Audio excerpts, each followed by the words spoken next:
Welcome to the show this morning. The topic this morning is the freedom machines. And of course, we have with us to talk about freedom machines this morning, Mr. FStewart, an employee of Independent Living of Nashville. And of course, Mr. Stewart, let me welcome you to the show this morning. Thank you, Dr. Haney. You know, Mr. Stewart, I'm reminded that quite a number of years ago, we had you in this same studio talking about some of the things that we hope to re-emphasize this morning.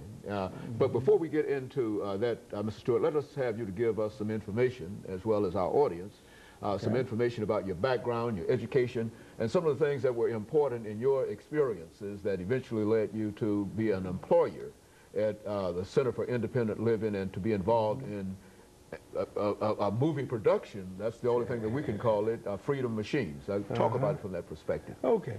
Well, of course, my name is FStewart Jr., and I was injured in an automobile accident in 1984 on January the 15th. Actually, it was Dr. King's birthday. And I was driving too fast. My car slid off the road, hit some ice, and it broke my neck between the 5th and 6th cervical vertebrae. Of course, I had to go to rehab, spend time in rehab in the hospital and whatnot. And once I left rehab, I was able to get involved with the Division of Rehabilitation Services for the state of Tennessee, and they helped me to enroll at Middle Tennessee State University in 1985, and I graduated in 1989 with a degree in psychology.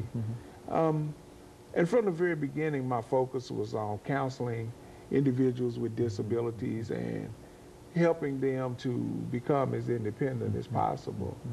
And I spent time in a nursing home. I lived in a nursing home for about 5.5 years. 3 of those years, I was actually going to college at MTSU. And the last 2, I spent as a member of the Peace Corps, VISTA volunteers. While living in a nursing home, I worked with an organization, People First of Tennessee.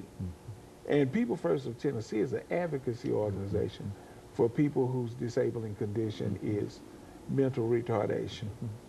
And I worked with People First until 1992. And in September of 1992, I left People First of Tennessee and went to work for the Center for Independent Living of Middle Tennessee, where I'm employed today. I've been there 12 years. And my official title is Independent Living Advocate.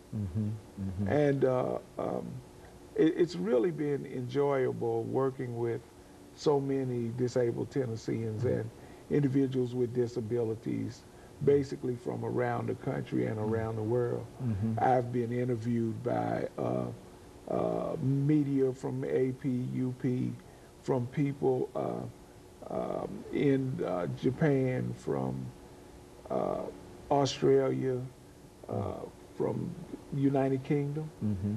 I've been interviewed by people from all around the world about the Americans with Disabilities Act and its impact on everyday activities of daily living. And also, I think, Stewart, you've been interviewed by Dr. James Haney, because I think we had you here many years ago. But let's see, and of course we're just about ready for our first commercial break here. But let's see if you can give us a quick definition of the Disabilities Act of 1990, and then we'll come back to the second segment and we'll talk about that act. Well, the Americans with Disabilities Act of 1990 is basically a civil rights law, and it prohibits discrimination against individuals with disabilities because of their disability. Basically, it gives a person who is disabled a equal shot at employment, education, programs, and physical access to facilities such as this beautiful facility. And so, in a real sense, it has quite a bit to do with access, building access and facility access. Is that what? That too, that's a piece of it. But it's program access, access to equal employment opportunity, access to programs and projects, access to public schools, public facilities. It's quite a profound civil rights law. As you said, it's one of the civil rights acts in a real most sense, certainly is. and guarantees essentially the same thing for people with disabilities as other civil rights acts. And of course, Ms. Floyd, correct. let us take this commercial break right quick, and then we'll be back to the second segment and give you an opportunity to talk about other things. Yes, sir. And we'll be back with you following this very, very short commercial break. Talking to Mr. FStewart.